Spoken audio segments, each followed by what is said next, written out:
Welcome to your BetterGradesFast.com live online tutorial. It is my pleasure to serve you today. We will now start our prayer.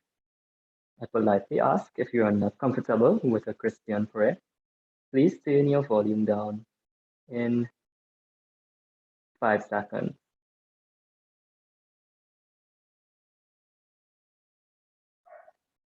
Heavenly Father, kindly direct me to meet each learner's needs. Please direct each learner to clearly understand all that is necessary for success. In Jesus' name, Amen.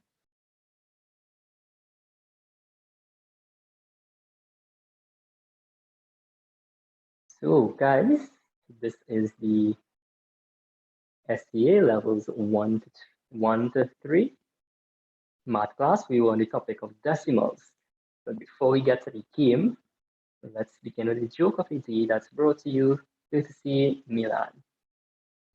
So, let's see, joke of the day. What do you call the number of 7 and 3 when they go out on a date? What do you call the number 7 and 3 when they go out on a date? They are an odd couple.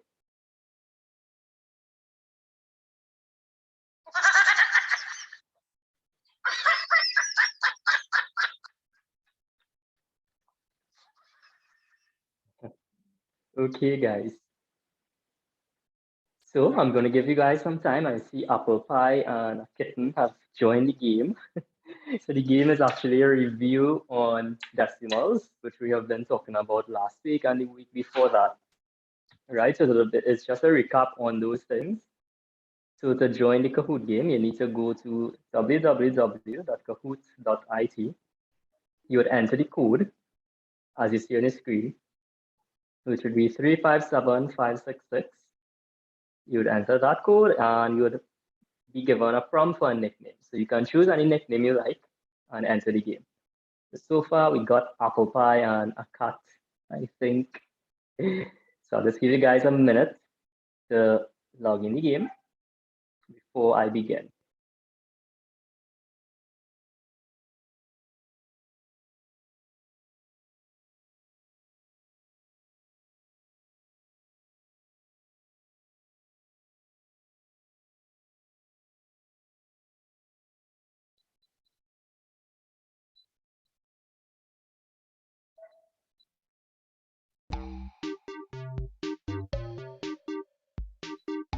Right, so if you're just joining, you can log in the Kahoot game. It's a review on decimals.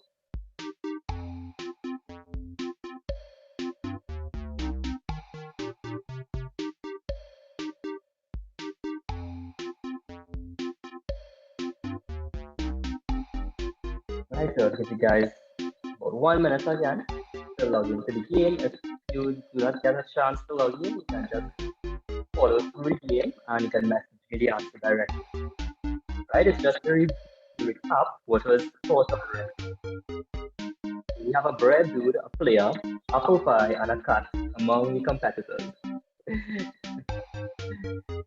Interesting name. Right, so I'll give you guys about 30 seconds again and then I'll begin. Get ready, guys. This is a quick recap on decimals.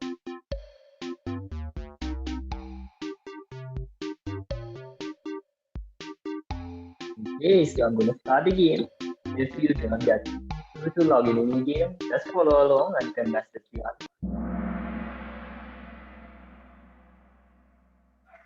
Right, so let's go at it, guys.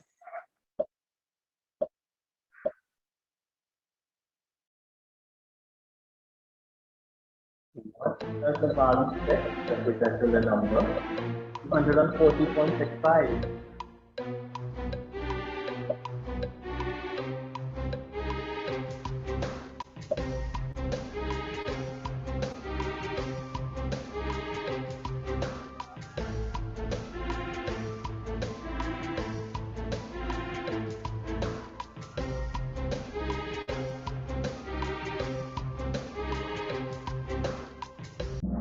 Right, so the value of 6 in the number 240.65 would be 6/10.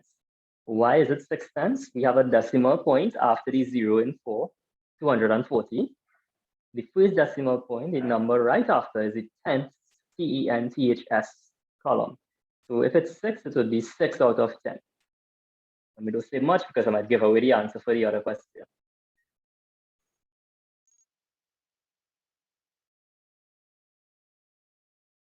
What is 4/5 as a decimal fraction? We have spoken about this last week. Some details and week before as well.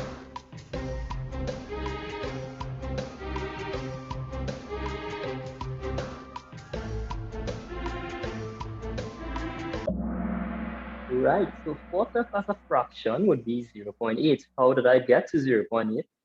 Step 1, you need to multiply 4 over 5 by some number that would get you into tens or 100. So 5 by 2 would give you 10, 4 by 2 would give you 8.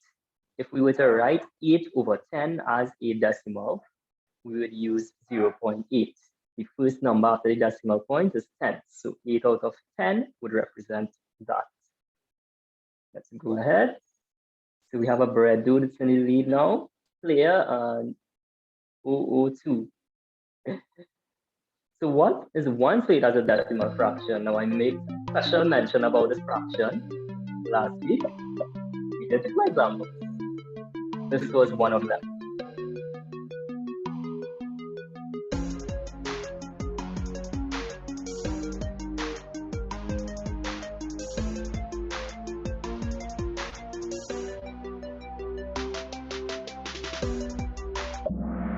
Right, this is a special case where we have 0.333 recurring. It's a recurring decimal, right? And we have gone through the steps where you do the long division to arrive at the answer. So we have a bread dude who's still in the lead. Oh, what does the value 5 represent in the number 240.65?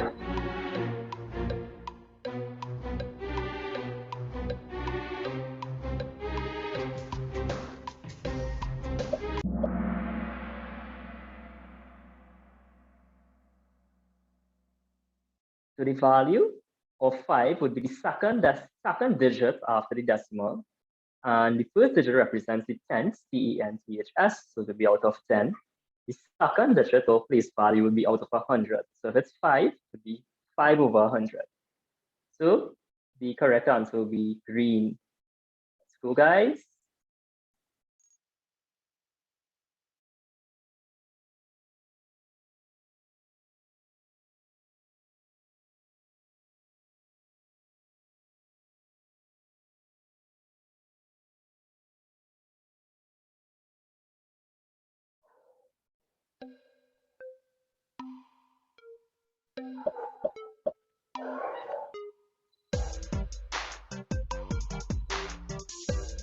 Right, so this is the expanded form, and we need to write a decimal that would best represent it.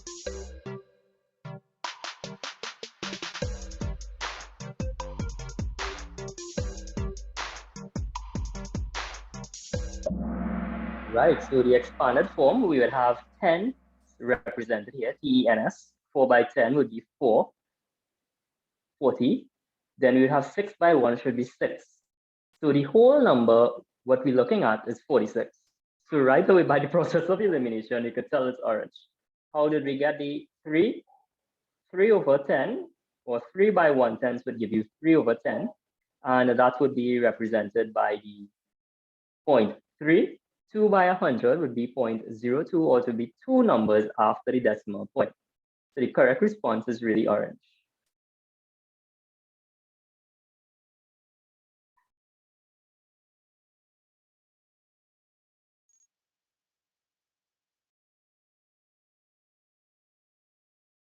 All right, if you guys are joining a little late, we have a few more questions. So you could try to attempt it, you can ready to make that join the game. Just follow along. Now, like 4 questions now. Right, so this question, you have to write 4.56 minutes on the notice. Opposite to what you did in the previous question.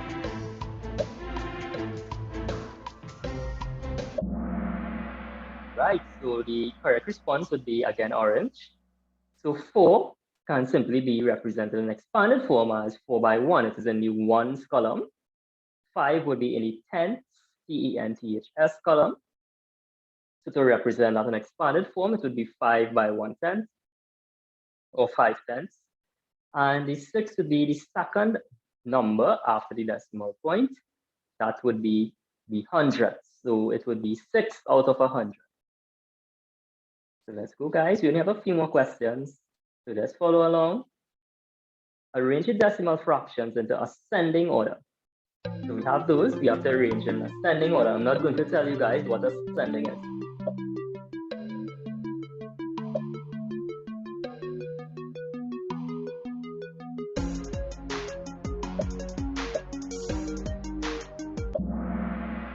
Right, so in ascending order, it means from smallest to largest. So we start with the smallest one.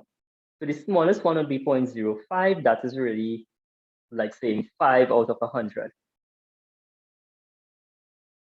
The second largest number would be 0.55. So if we look at it, we start with 0 here, we have a 5 here. Now we have 0.64. 6 would be greater than the 5. And the last one would be 0.95 because the 9 would be greater than 6. So we Hi, look at the sir. test. Hi, good day, Caleb.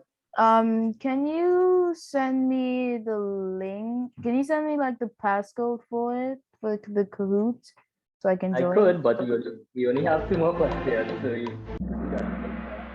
Oh, okay. yeah.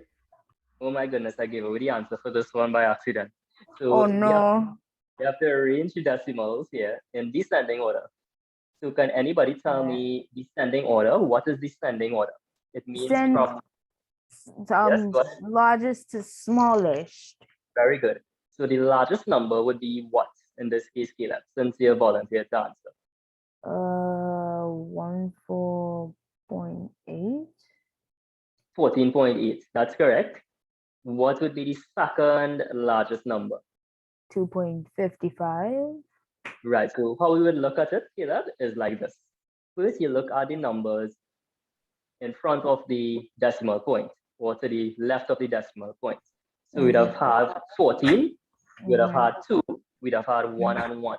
So right away between 14 and 2, you know 14 is the biggest one. So 14 would go first, then 2. Then we'd be left with 1.56 and 1.45. Well, I said them in the correct order.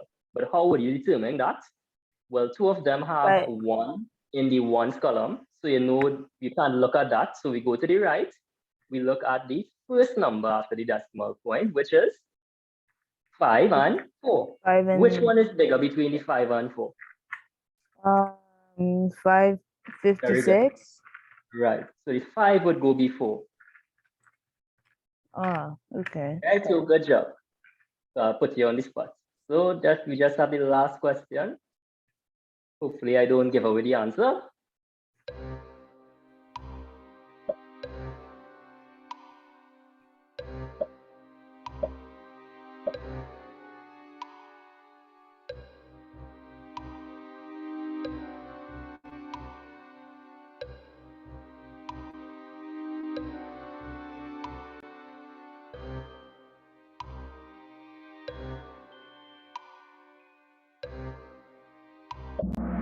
Right, so we dealt with rounding last week. So we need to round to the nearest whole number.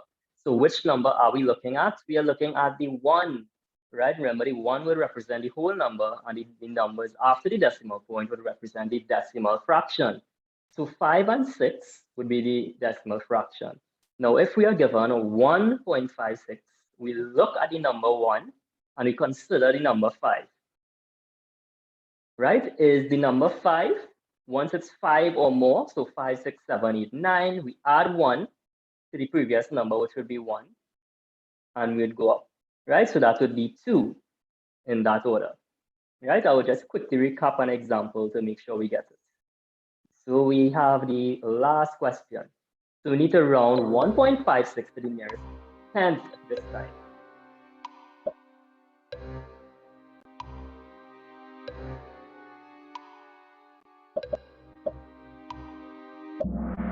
Right, so to the nearest tenth, it would be 1.6. Why is it 1.6? We look at the 5, which is the 10th column. Then we have to look to the number to the right of that, which is 6. Once it's greater than 5, we add 1 to the 5, so we would get 1.6. If you're confused, I would explain it back in the next 5 minutes, but for now, let's announce our winner. So, I know some of you all had difficulties in accessing the game and all. We have a player who got the first place. Okay, guys. So let's actually recap some of the stuff we have been talking about.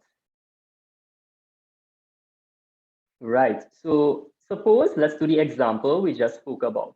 I want to make sure we clearly understand rounding. That was the previous topic we spoke about.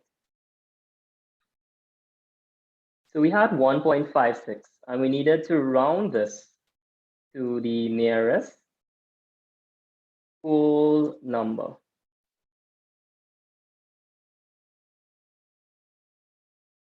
So this is what was presented. And we need to round this to the nearest whole number. So what do we do? Well, we look at the whole number, which would be the number to the right of the decimal point. The left, my apologies. So if it's the whole number, we're not looking at the decimal fractions or these numbers here after the decimal point. What we have to consider first is this number in red, the whole number, right? Remember, we're rounding to the nearest whole number. So we consider the 1, and then we look at the number right next to the 1, right on the side, 5. So if it's 5 or more,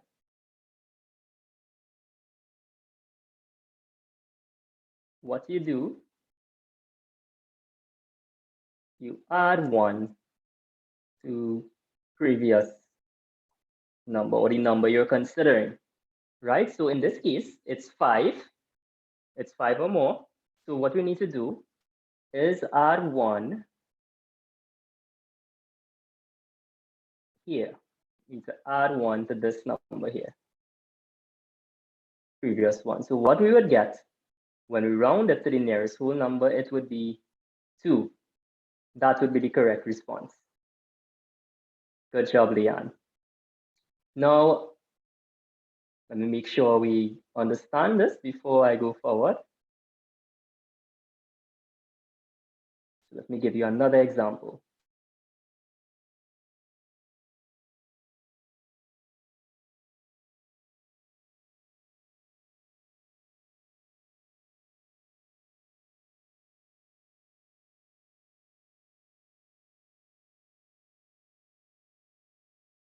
Right, so suppose now we had this case.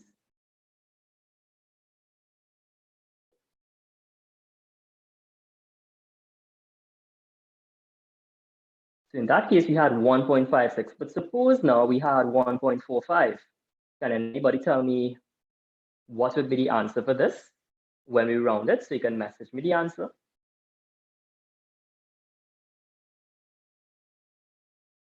Good job again, Leanne. And no, actually, that's not the answer, Leanne. We need to round this to the nearest whole number. Good job, Sajida. So let me go through the explanation. So we need to round to the nearest whole number. So let's look at the steps involved. 1, again, we look at this number here, the whole number section, which would be the numbers to the left of the decimal point. To the right of the decimal point, it's the decimal fraction. Good job, Leanne. So we consider now the number right next to the decimal point, to the right, the first number after the decimal point. It is 4. So the rule that we use is this: 5 or more, we add 1 to previous number, right? If it's once it's 5 or more, if it's not, we leave the number as it is. So if we were to round 1.45 to the nearest whole number, it would simply be 1. In the previous example, we had 1.56. We had a 5 as the first number after the decimal point. So we would have needed to add 1 to the 1 to give you 2. So in this case, we simply would get that as the answer.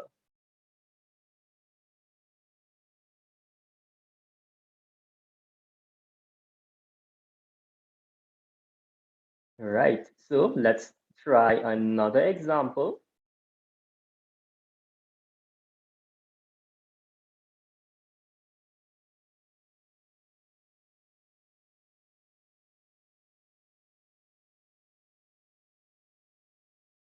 So in this case, we are going to do example where tenths is involved, T-N-T-H-S, right? Not to be confused with tens. So we're going to use the same example that was on the quiz. I want to make sure we really understand this. So round to nearest tenths, right? This is not the same as tens. So how do we do this? Well, in the previous example, we look at the whole numbers, which would have been the numbers after or to the left of the decimal point. So when we speak about tenths, what number do we consider first this time? We would consider the first number or the number to the right of the decimal point, which is 5. That would be the tenths, T and THS column, right? The 6 would represent the hundreds. So we look at the 5 first and we apply the same rule.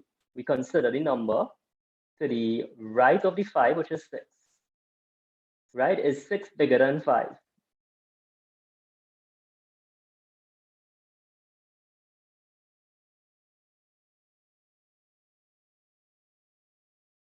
Yes, right? 6 is 5 or more. So what do we need to do now? We need to add 1 to the 5. We would add 1 to the 5. So in that case, we would get 1.6 if we round this to the nearest tenths, right? So that's how we would do that one.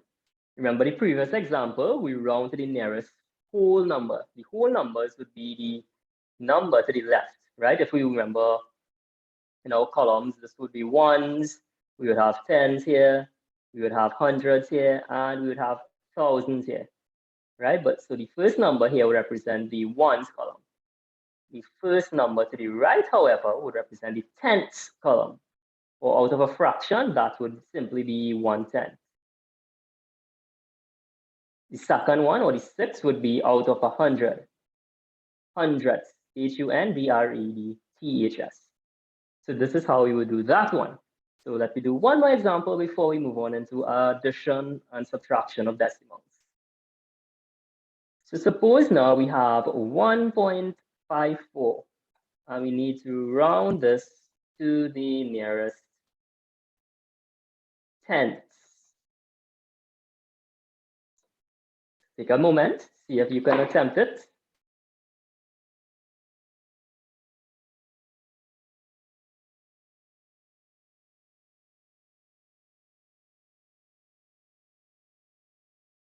Very good job, Sashida. That's correct.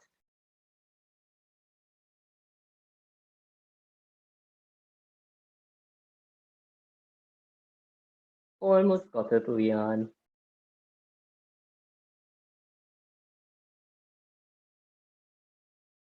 Right, so let me recap it again. So we need to round this to the nearest tenths, TENTHS. So first thing when you're given this problem, you need to identify where the numbers are located. So the 1 would represent the ones column. The 5 represents the tenths column, right? The first number or the number to the right of the decimal point is the tenths column.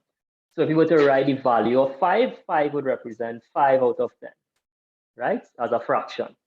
So we talked about that last week. But so if we are rounding to the nearest tenth, so the value around that is the number you look at. So in this case, we would look at the 5.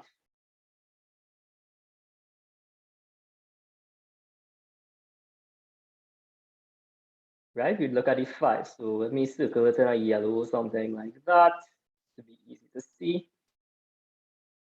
Right, so we look at the 5. So if we consider the nearest tens, we look at the number in that category. So if we were looking at the nearest whole number, we'd look at the whole numbers, right? So in this case, we're looking at the nearest 10, so we look at the number 5. Second step, we would look at the number 4, right? We consider the number after the 5, which is 4. So the question you're going to ask yourself is this. Is 4 more than, well, 5 or more? Is it 5 or more? No, it's not 5 or more. So what do you need to do?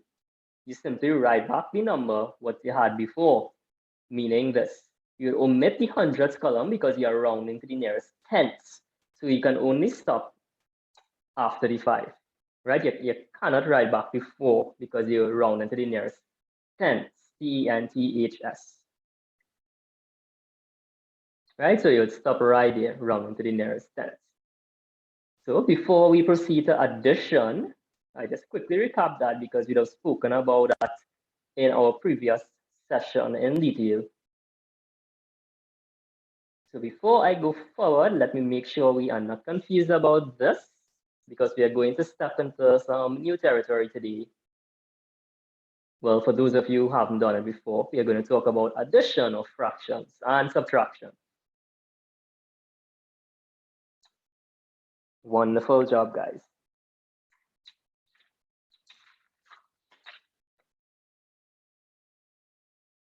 Okay, so let's talk about this wonderful topic. So let's do the easy one first. Well, both of them are easy to me.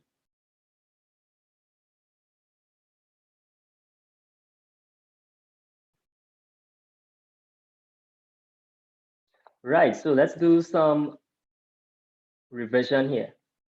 So we should know how to add whole numbers by now. So can anybody tell me the step you would have taken? So I wanted to explain the process.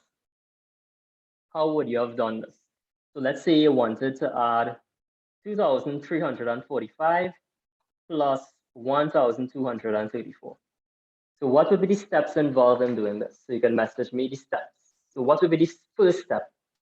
So if you have to explain how to do this to somebody, so somebody who never had something before, what would be the first step?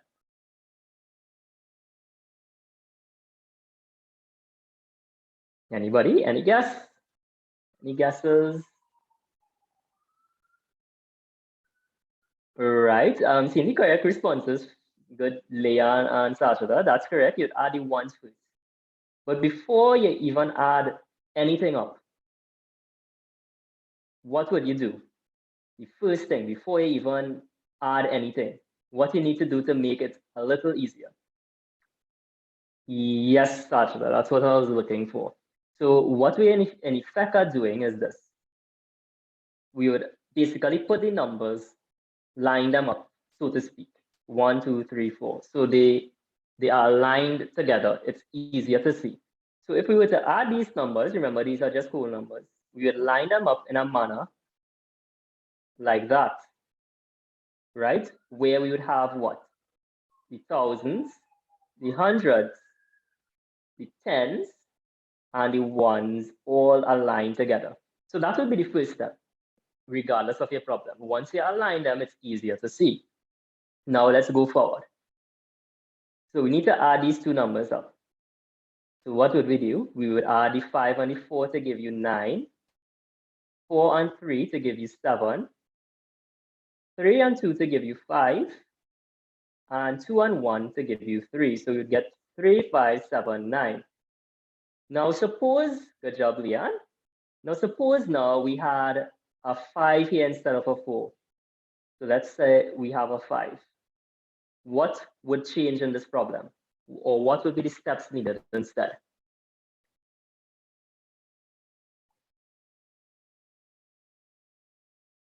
Right, so instead of 9, we'd have gotten 10, right? But remember, this is the ones column, so we can't put 10 there.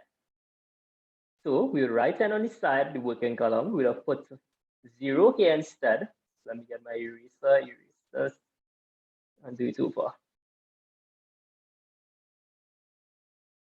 So the new problem is this.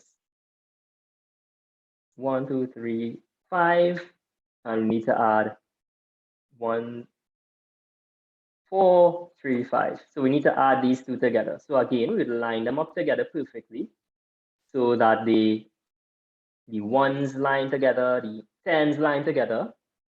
So the ones line up, tens line up, hundreds line up, and the thousands line up. So that would be the first step. Right, we draw a line here and let's do our addition. So we would have 5 and 5 to be 10. Now remember, this is the ones column. So we can't put 10 there. So we put 10 on the side. We would take a value on the one side and put it here. Then we would add in the tens column. So we'd have 3 and 3, but we also have this 1 from the tens column here to give us 7. Not 6, my bad. I forgot how to add. So you get 7. Then we'd proceed likewise to add the others. So it would be 2 and 4 to give you 6, 1 and 1 to give you 2. So this is the process that would be involved if we were dealing with whole numbers. Now, a similar process would happen if we were to do decimals. So the first step you would do is very similar to all addition when you're dealing with addition problems.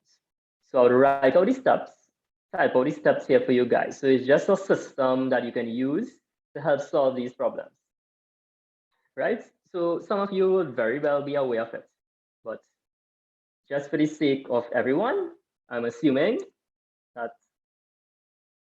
we would have some method to do it, right? So step 1 would be, again, line up the numbers vertically.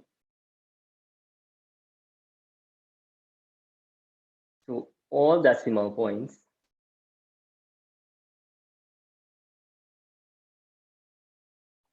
line up.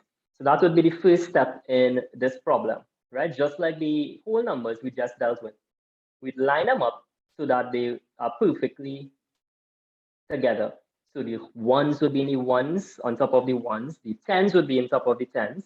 In the case of the decimal, the tenths would be aligned with the tenths, the hundreds would be aligned with the hundreds. Of course, the decimal points line to each other.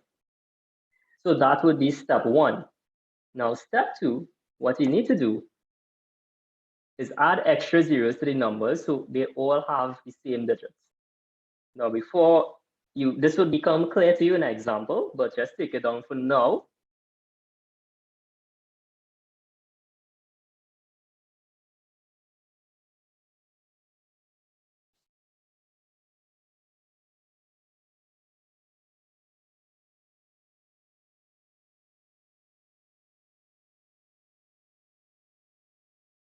Right, so that would be step 2. I would explain the steps in an example very shortly. And we would also have the third step, step 3, which would be to add numbers as you go along.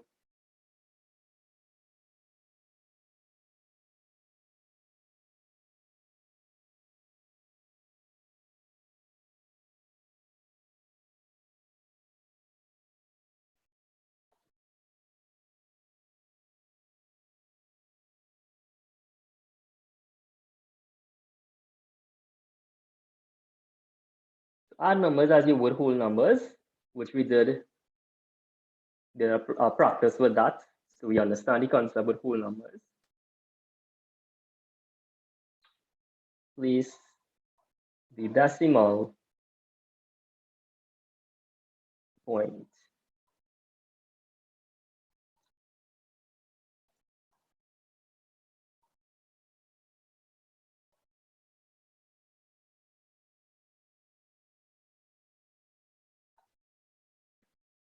right. So these are the 3 steps involved, right? Now, we always like to develop a method when we're doing these things in math, right? I know sometimes we are so accustomed, we generally forget it. But step 1 would line up the numbers. Excuse me, sir. Excuse me, sir. You want to say something? Go ahead, shortly, briefly. Could you please leave the whiteboard there so I can finish write it out, please? Thanks. So I would.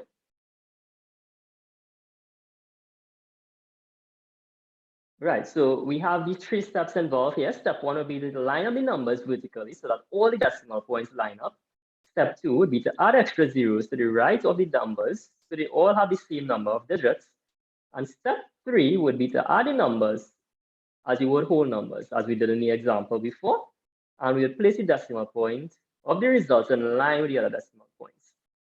Now for subtraction, these same steps would apply, except instead of adding, we would subtract in the third step. So now let's actually go to do an example with the last 5 minutes we have with addition and subtraction. So I'm going to share my video.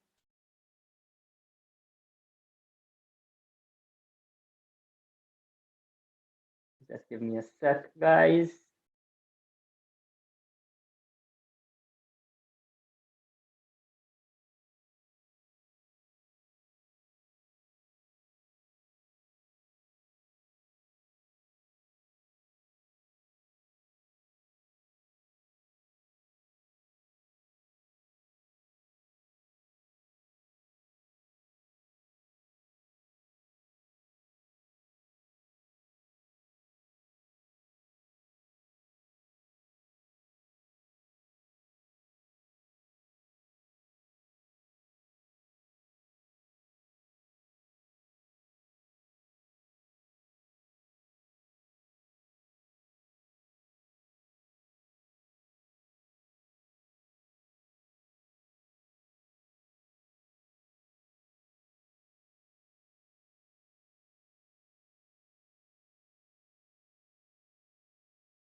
Right, so my mic was muted there, so I'm going to repeat the question a little bit. My apologies. So what we need to do when we are adding this up, the first step, as I've spoken about or I typed out before, was to line up the decimal points on top of each other. So what we are doing is this. We have the 93.59 and we have the 4.7. So what we are doing is put the decimal point on top of the decimal point. So we'd have the decimal point like this, 93.59. Then we'd have 4.70. Now, before I wrote 4.0, it was 4.7, right? So I would have put in 4.7 here. But you need to remember the second point, the second step would be add zeros to the right of the numbers so that they have the same number of digits. So what we need to do is add a 0 here so that we have 2 digits after the decimal point together. And the third step, we'd add it up as though it was just regular addition with whole numbers. So when we do that, what we would get, 9 and 0 would simply be 9. 7 and 5 is 12. However, we'd put the 2 here, and we'd add 1 to the next number. So 4 and 3 would be 7. This 1 would make it 8. And then we would have 9 remaining. Right? And remember, the final step with decimal point under decimal point. So we'd have 98.29. And this is how this is using the steps we just discussed. So before I go on, let me make sure you guys understand this. So let me know if you understood the steps being applied here. It's pretty straightforward, but remember, this is the steps should be going through your mind when you're doing decimals. Line up the decimals, add the extra zeros, and then you solve as though it's a regular addition. So I only have time to do one example. So let's try an example quickly before we end today's session.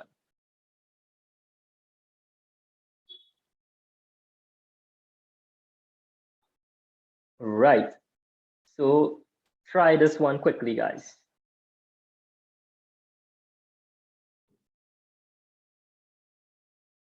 So take a minute, see if you can solve the problem, and then let's.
Right, so this is the explanation involved in this step.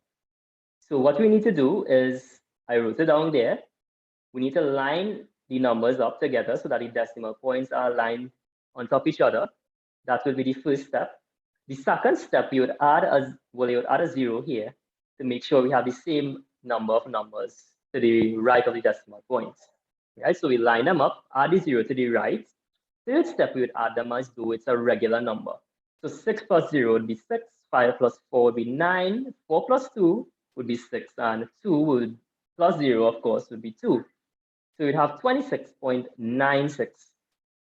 Now, a common thing I heard students say already is this, 26.96. That's technically correct, right? Because incorrect, because remember, this is not 96. It's 0.96 is the correct way to say this. So 26.96. Because remember, the value of the number after the decimal point or to the right is 9/10. And the 6 would be 6 out of 100.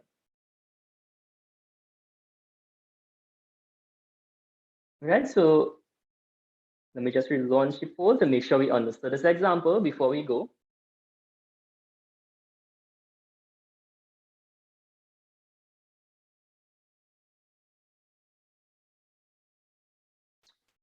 Wonderful, guys. So the next time we meet, which would be next week, Tuesday, we'll be continuing with a subtraction and multiplication of decimals. So it was a pleasure serving you today. Please take a minute to fill out the quality control questions that would appear at the end of this meeting. Thank you for choosing BetterGradesFast.com. Do have a blessed day. So for those of you who have the SEA class right after, I would end the meeting and log on, right? So you would have to re-enter the meeting.